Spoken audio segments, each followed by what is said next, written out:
The thing that I really have to stress here is AI and GPT have obviously, irrefutably revolutionized industry in general, specifically my industry in terms of marketing.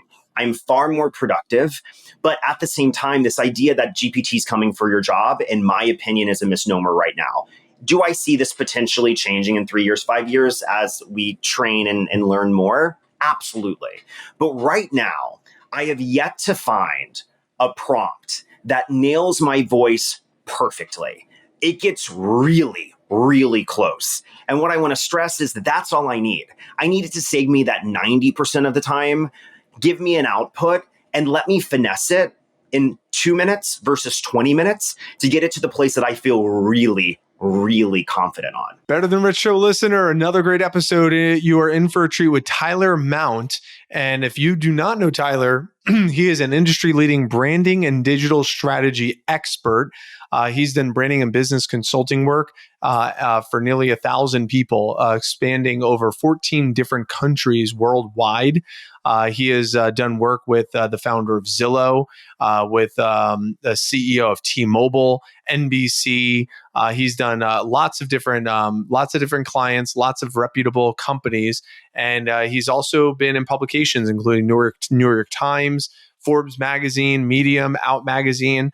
He has been a keynote speaker all around the world, and a great conversation about personal branding, leadership, entrepreneurship, and really creating the life that you want, being better than rich. So again, another great conversation. I asked some thought-provoking, great questions. Highly recommend you to have a pen ready for this one because we do go into some tactical right away. So get ready for another great conversation on the Better Than Rich Show with Tyler Mount.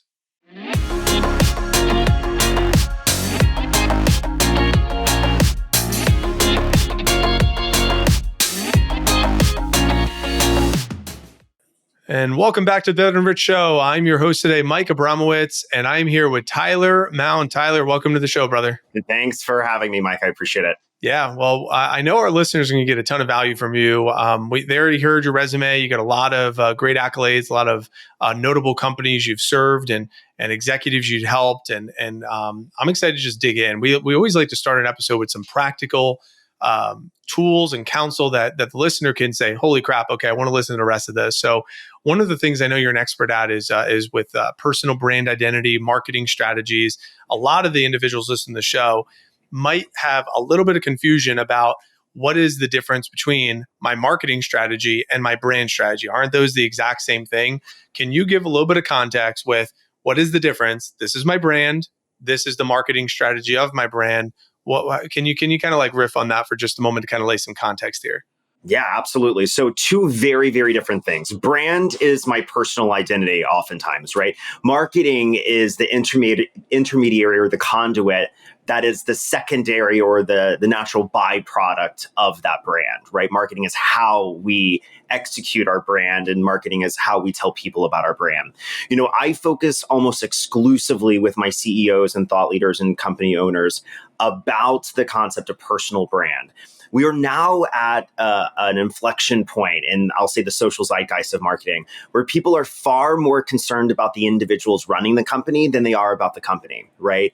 And so if we really focus on you as an individual, whether you are a founder, an entrepreneur, or even if you work in corporate America 9 to 5, by building your personal brand, you not only bring more value to your product and the company you represent and or own, but then you have more longevity in your career long term. How can I ensure that everything I touch has success? And it's all through garnering a strong personal brand and then leveraging those marketing tools in order to get people to see it. Good. Now that the frame has been laid, now I could ask the actual question I want to ask. These business owners, I find, when I'm doing counseling and coaching and members of our community, they're like, oh, my personal profile, that's just personal. And I like to keep my page. It's like more for my friends or whatever. What would you say to that person? I know what I say to that person, but I want to hear from you as an expert where it's like, yeah, I kind of keep my personal profile on Facebook or my Instagram or LinkedIn. LinkedIn's more professional, of course, but more of like a Facebook or an Instagram. What would you say to that individual who's they're an owner of a company and they say something like that? Well, my answer is quite simple, and now you're putting me on the spot, Mike. Mike, hopefully we agree. My answer is quite simple, and it's this: you and your company are not necessarily unique, right? Whether you're a real estate agent or you founded a tech startup, your product necessarily isn't unique. However, you as the figurehead of that company is, right? And the biggest misstep I find that founders and company owners alike fall into is focusing exclusively on the company and what the product does and or the value prop. Okay. And so to answer your question, very matter of fact, I know historically and through a lot of experience that you as the founder of the company talking about the crazy weekend you had with your twins and the craziness that ensued of being a parent and an entrepreneur actually makes you much more approachable, makes people, that phrase, know, like, and trust you, and be more inclined to transact with you as an owner. Right. And so that's really important. The personal side, I argue, 9 times out of 10 is more important than the professional side, because the idea that you're a sales monkey or you're an entrepreneurship monkey, in one aspect of your life, and then you magically become a human when you walk through your door at the end of the night is a misnomer. We want to combine those two things and give a more humanistic quality to your marketing efforts. It's a great answer. A plus. And my reason for it is what I say. As I say, social media has kind of become this like shit show anyway, where it's like there's it's a whole facade. And if you actually want to foster connection with humans, social media it's probably not the way to do it. You want to take those conversations offline, is what I say. So just play the game. Play the game. Put the facade of whatever you want the facade to be for your profile, but that's your digital business card. We had Trey Colley on the podcast, and he talked about that, using that lingo, a digital business card. People aren't really they may check your website, but they're probably going to check your profile on social media too. And that's where they get an insight of you as a human. And if you keep that personal, if you're not posting, or if there's not a strategy behind what you're putting on those social profiles, I think you might be missing out on who you can attract as a talent to your organization, or who you might be able to attract as a client to your organization. So my question for you is, how might one go ahead and create some sort of intentional or predictable sequence for what to put inside of that profile, inside of their posting strategy, their brand identity, their ethos of their personal brand that mirrors their business brand? What counsel do you offer to someone to say, this is how you can be intentional with that profile? If we've just quote unquote made the sale, that's like, all right, you got me. I'm going to unblock and unlock, allow these people to come in and see my life. What would you say if they're like, all right, what would next be? Well, look, you got me excited now, and you and I are going to be good friends because we speak the same language. To level set here and to add context before I answer your question, I always say that user perception or consumer perception is truth. That doesn't mean factually accurate. This should be really good news to everyone listening. And what I mean by this, I don't care about your experience. And I don't care about how good or bad the product is. I don't care how much you sold or how much you haven't sold. The important thing to note is that users and consumers, you and I alike, make vast assumptions about products and about people exclusively from what they offer us on social.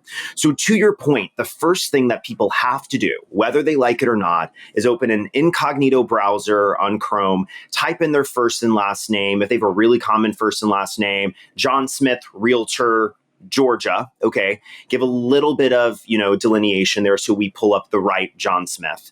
But then beyond that, you have to take those Google results at face value. You are 100% correct, Mike.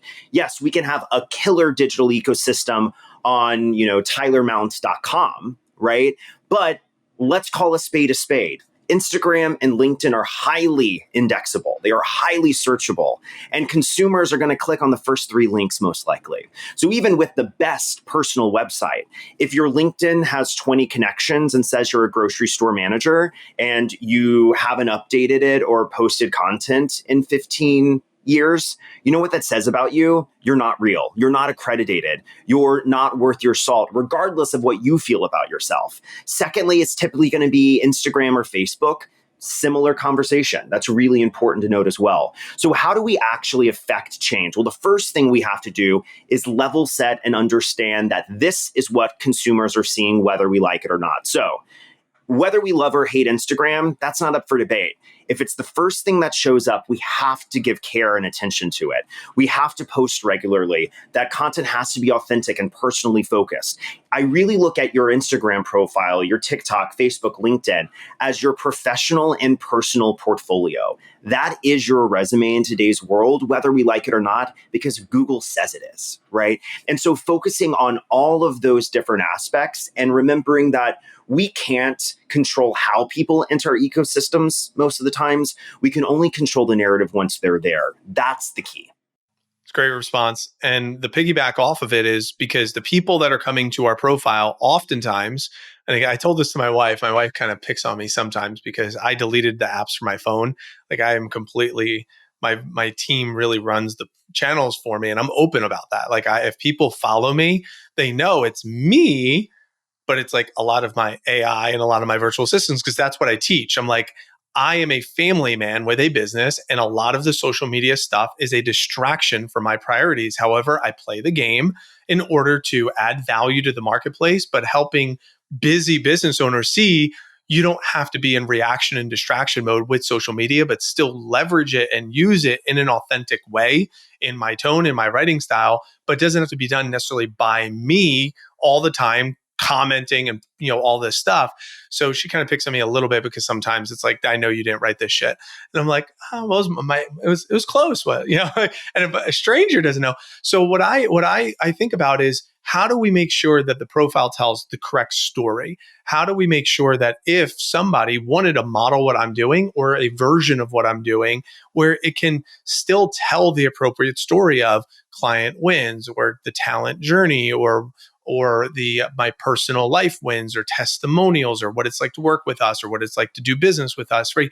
Do you have a formula or some sort of predictable outline? I know what I teach and I know what I do, but do you have something that this is the playbook that we have found works best for these three platforms: Facebook, Instagram, LinkedIn? And again, I maybe I'm peeling behind the paywall on some stuff, but I know this is the type of conversation that a lot of our listeners are having with themselves, with us, and shoot, if we have an expert in front of us, why not try to pull out as much as possible? Yeah, absolutely. I keep no secrets. There's no paywall here. I'm an open book. So, you make a really, really good point. Okay. The thing that I focus on is process, right? I want to be really clear.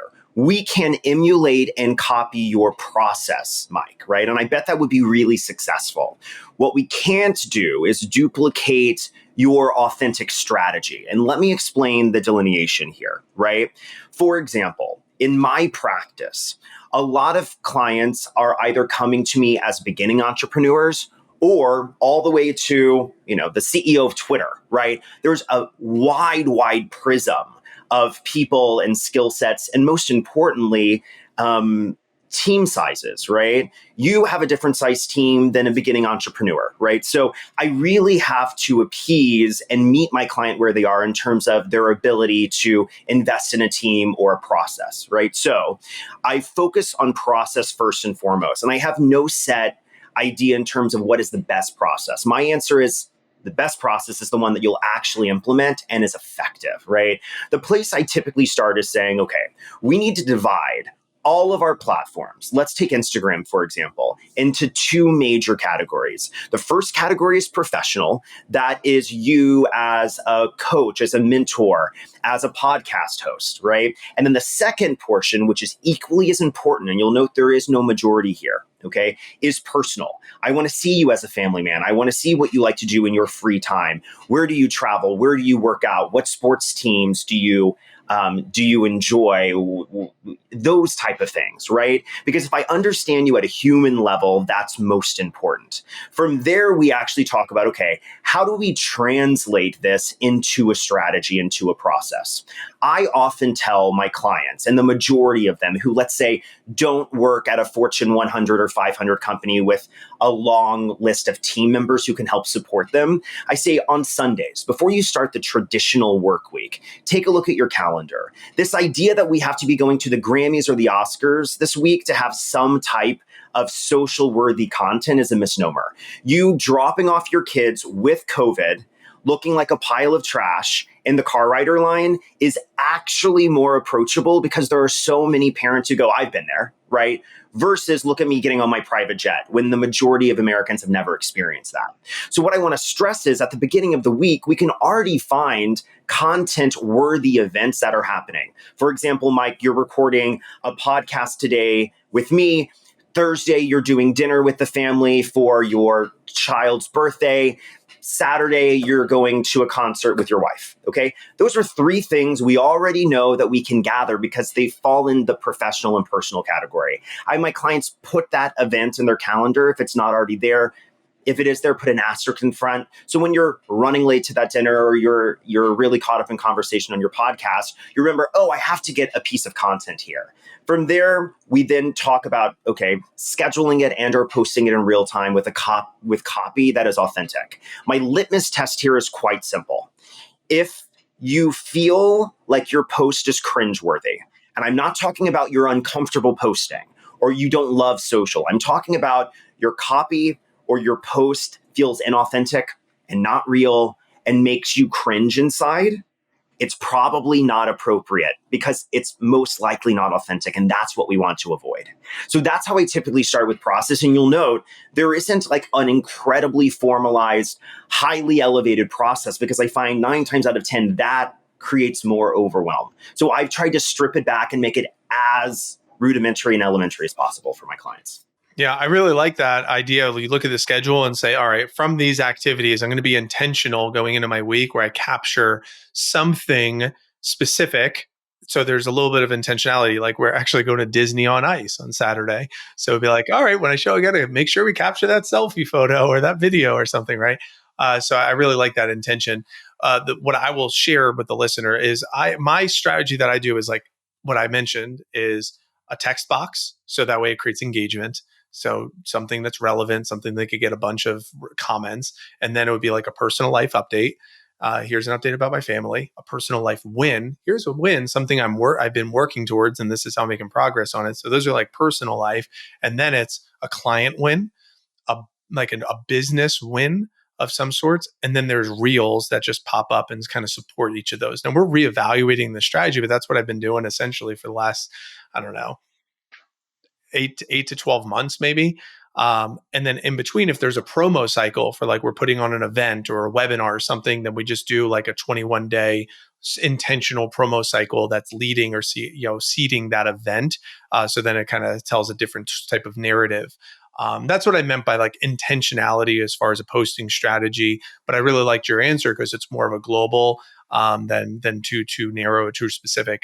Before I ask my second follow up, anything that you want to speak to that before I ask you a follow up question? No, I just love that strategy too, Mike, because you're taking a more detailed and micro approach to exactly what I just said, right?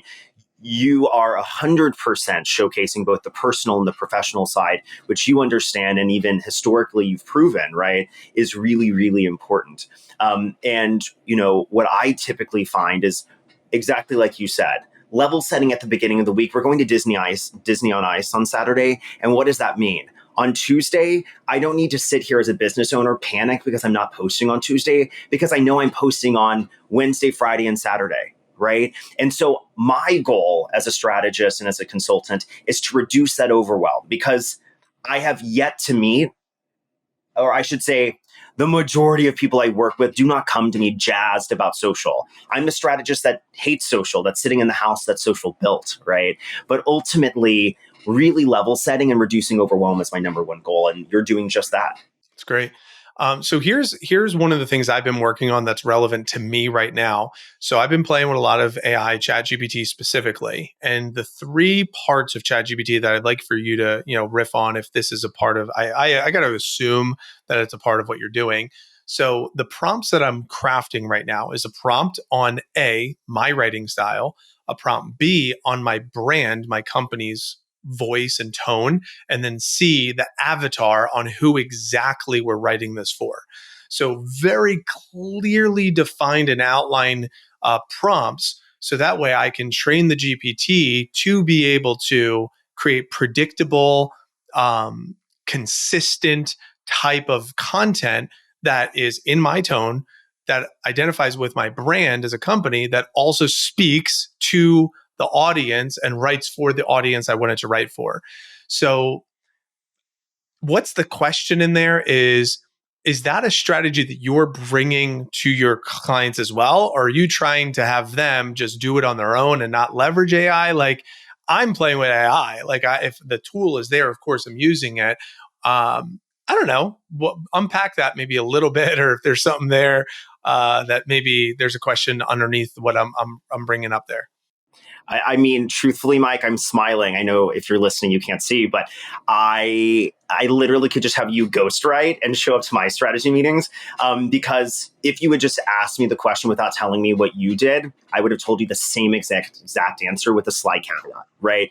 There are three major prompts that I instruct my clients to leverage as a conversation starter. And let me explain what I mean, okay? I'm just going to repeat what you said.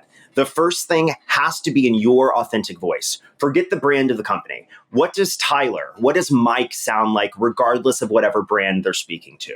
Number two is the voice of the brand, right? My voice and the brand of Architectural Digest are very different, right? And we have to appeal to, what we consider that built-in avatar, which are the people that will appeal to the ethos and the verbiage of the brand. And then the third and final portion is what you call the aspirational avatar. I call it technically donut equity. I kind of look at it as a Broadway producer even. We have our built-in ticket buying audience, which is that hole in the middle of the donut. And then that doesn't keep a show open. That doesn't keep a business open. It's that aspirational avatar, what I call, this isn't a technical term clearly, but donut equity. Like, who are the people that we're reaching outside of the epicenter that will keep the company alive? Now, the thing that I really have to stress here is AI and GPT have obviously, irrefutably revolutionized industry in general, specifically my industry in terms of marketing. I'm far more productive, but at the same time, this idea that GPT is coming for your job, in my opinion, is a misnomer right now. Do I see this potentially changing in 3 years, 5 years as we train and learn more? Absolutely. But right now, I have yet to find a prompt that nails my voice perfectly. It gets really, really close. And what I want to stress is that that's all I need. I need it to save me that 90% of the time, give me an output, and let me finesse it in 2 minutes versus 20 minutes to get it to the place that I feel really, really confident on, right? And then the secondary portion that I always am leveraging is having GPT do the prompting for me. And what I mean by that is I will come up with a prompt, I'll refine it, I'll continue to refine it. Sometimes I'll prompt the same thing 8, 10, 12 times to get it to a place that I'm pleased with. And then what I will always do is I'll re-enter the prompt and I'll say, before you garner results, ask me 5 additional questions that you need to better do your job and create a more on-brand response. Then you actually find the program asking you the things it really needs to know in order to elicit a better response. So those things combined have really, really proven effective for me and my client. But guess what, Mike? You're not shocked. This is what you do for a living. A+.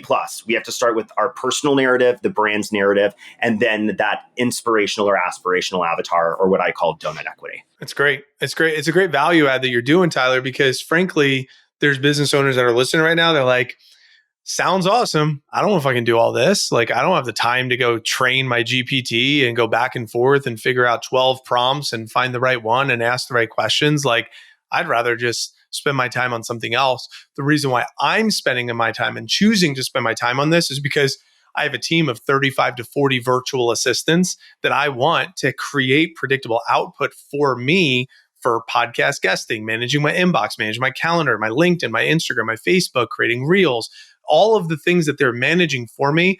I want to create predictability for my team. So that's why this is really important for me. But for if you're a business owner listening to this right now and you're like, man, I just have other things. I'm wearing all these other hats inside my business. I think one of the things that Tyler is going to offer you at the end of our conversation is going to be a free consultation with himself or someone on his team.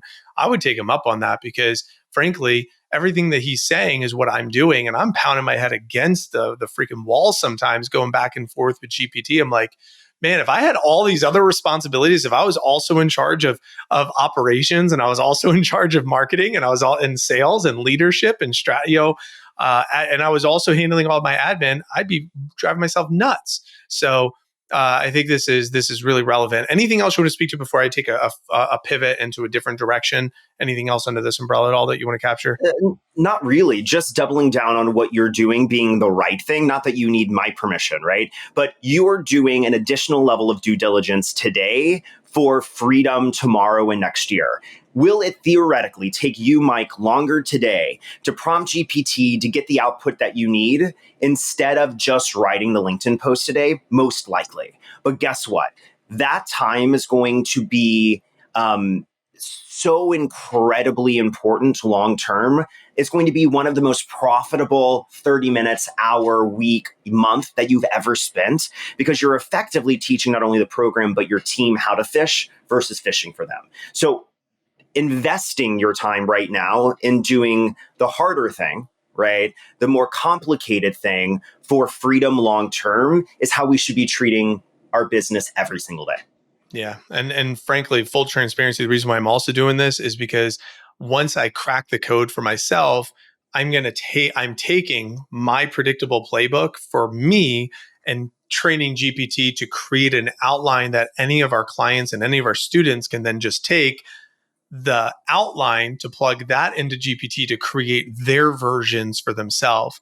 So that way it's a huge value add where it could just be a predictable playbook for anyone to create their predictable playbooks for, you fill in the blank, how to get on podcasts, to how to have your social media managed for you, how to have your tone created, how to have your inbox, your there's a list of maybe 10 or 12 from our clients that they're like, if you can create a predictable playbook for this, that would be a game changer for me. So I'm tasked myself with that to add value to the marketplace in that regard. So and I'll be your first customer, Mike. You just tell me when. I'll swipe my credit card for that. Don't you worry. That's but with my engineering degree, like this is where I get a chance to use that creative in business, which is a lot of fun for me.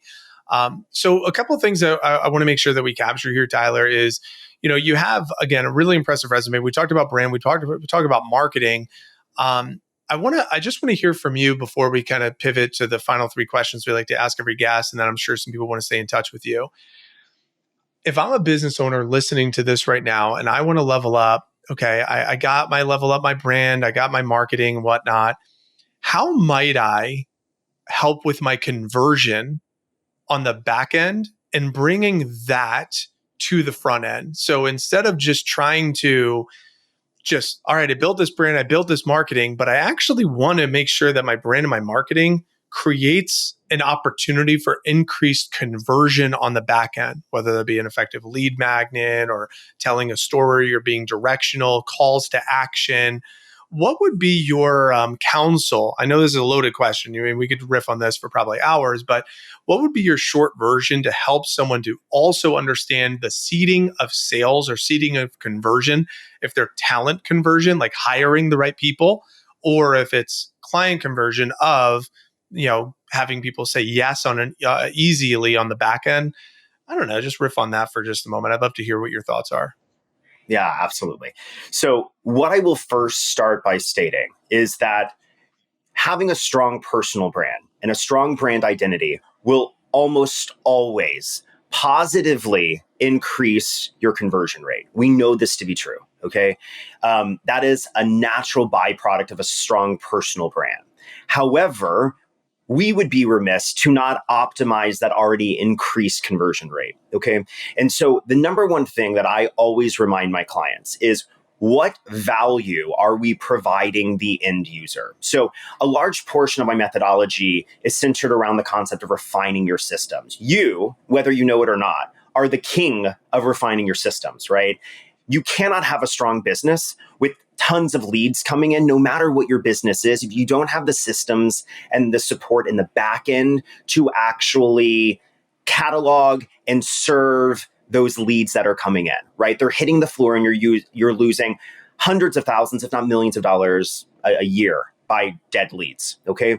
And so what we have to ensure is after we refine our systems in the back end, this is everything from CRM management to funnel conversion to even outbound marketing data from that CRM. We have to ensure that we are providing value. So the number one way that I say that we do this, on top of the strong personal brand, is adding value through, like you said, lead magnets, right? And so what I have found to be the best, highest converting type of offer is saying, let's take what's a random industry, real estate, for an example. Okay, let's take real estate. I do a lot of work in this space.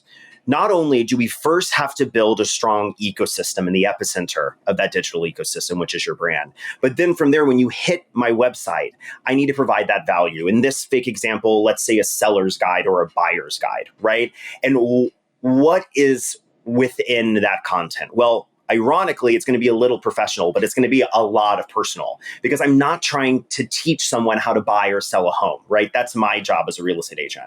My job is to give you enough value add that you know that I'm accredited without giving you everything, so you no longer need me. Whenever I was, I attended MIT for post-grad, their certificate program for social media management. And we did an entire study on this idea of the curiosity gap. The idea that BuzzFeed is the king of this, right? Look at Jennifer Aniston's ugly look on the red carpet. They're never putting that photo in the teaser. Why? Because I don't need to click the link now. Instead, they put another photo of Jen Aniston to increase my curiosity to click through and actually convert. So that's really, really important. We want to add value. We want to give them enough information to know that you're accredited, but still need you in order to convert. And that's what we found to be really, really successful, on top of refining your systems in the back end. Great. Excellent response. This is something we talk about a lot on the show, but more so inside of our community. So absolutely love that. Tyler, was there anything I didn't ask you today that you're like, man, I really wish we could have jammed on that or brought that into the space before I ask you to the final 3 questions we like to ask every guest, and then we can find where to find you? Is there anything that pops up for you? Interestingly enough, I've done a lot of these podcasts in my career, and I don't know if I've met a host who is like as much of my spirit animal as you are. You speak my language. I speak your language. Your clients and your customers are obviously really, really lucky to be working with you. But my answer is no. I mean, like, we hit the major things. I wanted to talk about authenticity. I wanted to talk about personal brand and how we translate that in a non-traditional way to an increased conversion rate, and most importantly, increased money in sales, so that just like you, we can focus on the things we want to do. I'm not here to hustle. I'm not here to work more. I'm here to work less and make more money and have a more enriching life because of it. Great. I appreciate the compliment. That's the feedback that I like to get from our guests. I get it from our followers and listeners too. I like to trust my intuition to draw out of the best from each guest. So I appreciate that. So Tyler, we like to ask every guest 3 questions. The first question is, and these could be short hitting, top of mind, or if you want to rant on them, you can. But number 1 is, what do you think the world needs most today?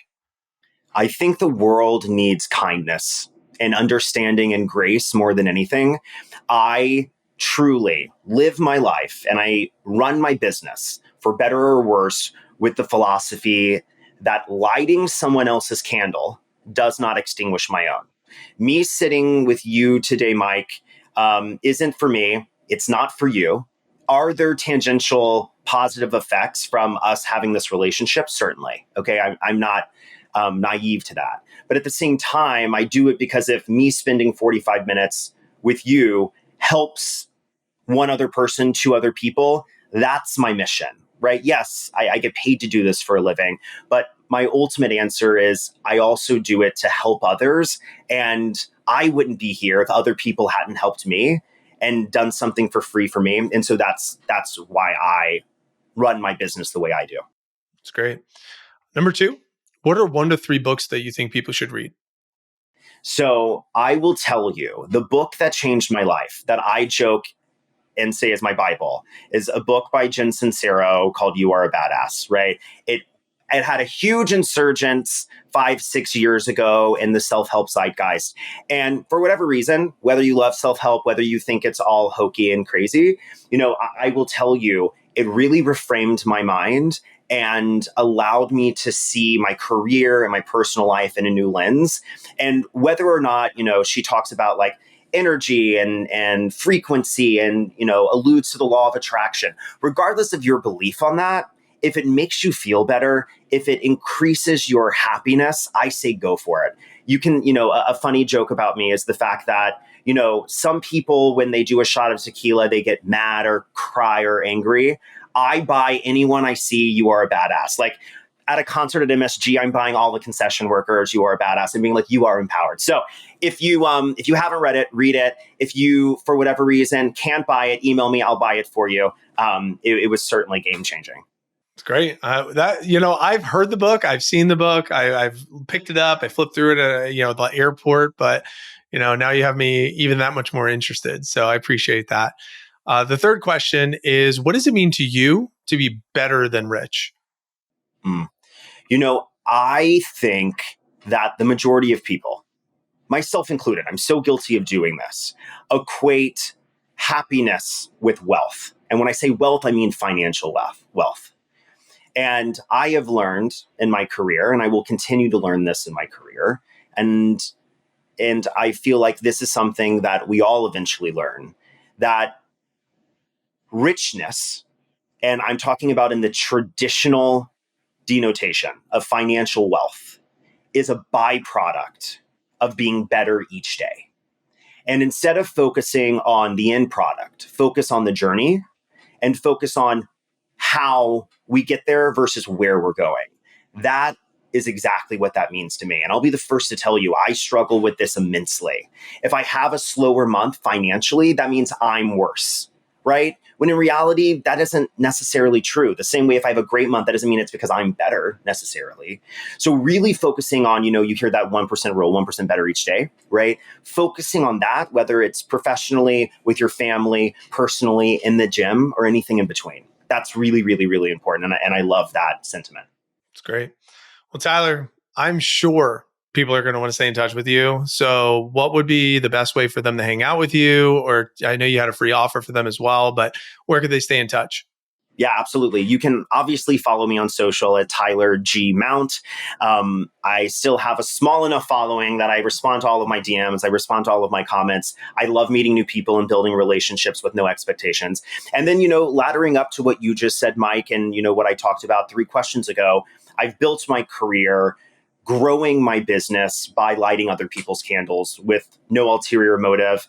This isn't a sales pitch. There's no catch. If you're listening and if you want to know more about personal brand, if you want me to audit your current ecosystems, if you want me personally, Tyler, to walk you through what I would do immediately to elevate your game and drive more business, then go to my website, tylergmount.com, sign up for a free consultation, and let's get to work. Ultimately, if me spending those 30 minutes with you helps you and points you in the right direction, then that's time well spent. And of course, if you want to figure out a way to work long-term, I'm obviously open to that as well. It's great. So everyone, Tyler G. Mount, we'll put in the show notes. I think it's a great idea for anybody to just take him up on it. And for those of you guys that know, and you've been following our show, I'm doing free consultations right now because it's helping with market research because I want to know from you, what are the parts of your business that you need to delegate? So it's a little bit different than what Tyler's offering you. Tyler's talking specifically on your brand, your ethos, your marketing strategy. I'm more so focused on what is your dollar per hour worth? What are the tasks that are below that target dollar per hour? And how can we get those offloaded and removed during the next 90 days? So I'm doing free 90-day delegation planning sessions. They've been filling me up. I'm doing about 5 to 10 of these a week right now. And it's been a lot of fun. You could take me up on that on betterthanrich.com/90-day plan. And it's helping me realize what I need to create for you to create a better user experience. And it's also helping us with our virtual assistant services. So that way I can make sure that all of our team is trained on how to serve you the best way possible. So for example, y'all told me you want to get on more podcasts. You know that I'm on that speaking tour right now, September to March. I've done, I set a goal of 100 and we're winding down March right now. I'm at 69 so far. So my team is getting me on a lot of podcasts and it's working. So that's why we created a part of our company that our VA services. We could do that for you. My inbox is managed. My social media is managed. If you want all that shit managed, great. That our team can handle that for you. betterthanrich.com/90-day plan. But ultimately, thank you so much for supporting the show. We always appreciate you. And Tyler, thanks for joining us, man, and adding some value to the community. I'm hoping people take advantage of your offer. It's super kind. And I know how much value you could add to their business. So as always, everyone, leave today better than you found it. Until next week on the Better Than Rich Show. Cheers.